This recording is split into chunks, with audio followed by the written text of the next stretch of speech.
جو efforts Peoples party نے 2008 کے الیکشن کے بعد شروع کی، اس پہ کتنا عمل ہوا؟ جو آغاز حقوق بلوچستان تھا، 18ویں ترمیم تھی، پھر NFC میں جو حصہ بڑھایا گیا جس کا ذکر پاکستان پیپلز پارٹی کی قیادت نے اپنے اس بلوچستان کے دورے میں بار بار کیا، کتنا عمل ہوا؟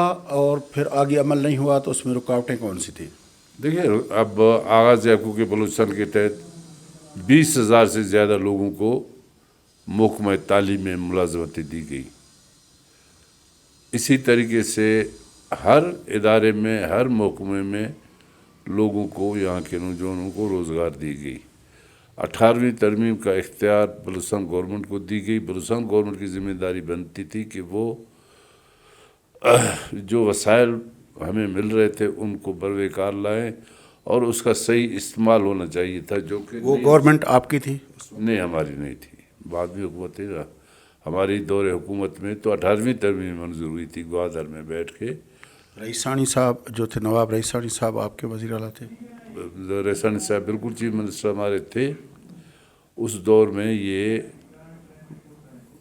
لاہور میں تمام چیف منسٹر کی کانفرنس ہوئی تھی، میں بھی اس میں تھا.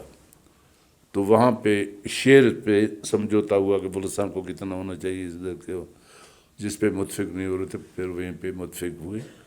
پھر رئیسانی صاحب کی حکومت تھوڑی عرصہ رہا، حکومت ختم ہو گئی. لیکن وہ ختم پیپلز پارٹی نے خود کی؟ جی ہاں، پیپلز پارٹی نے کی. پیپلز پارٹی نے کی. اس کی وجہ؟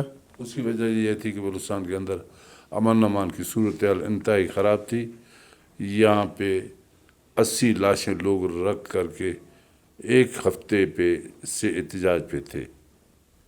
انہوں نے اس کا الزام بلوچستان حکومت پہ لگایا تھا. ظاہر ہے کہ نواب رئیسانی صاحب ہمارے چیف منسٹر تھے، ان کی ذمہ داری بنتی تھی. وہ لندن میں تھے. اتنا بڑے سانحے کے باوجود پھر وفاقی حکومت نے، پرائم منسٹر صاحب آئے، ان کا ڈیمانڈ تھا کہ ہم لاشیں اس وقت تک دفنائیں گے، نہیں دفنائیں گے جب تک بلوچستان حکومت کا خاتمہ نہیں کرو گے. تو انہوں نے کر دی.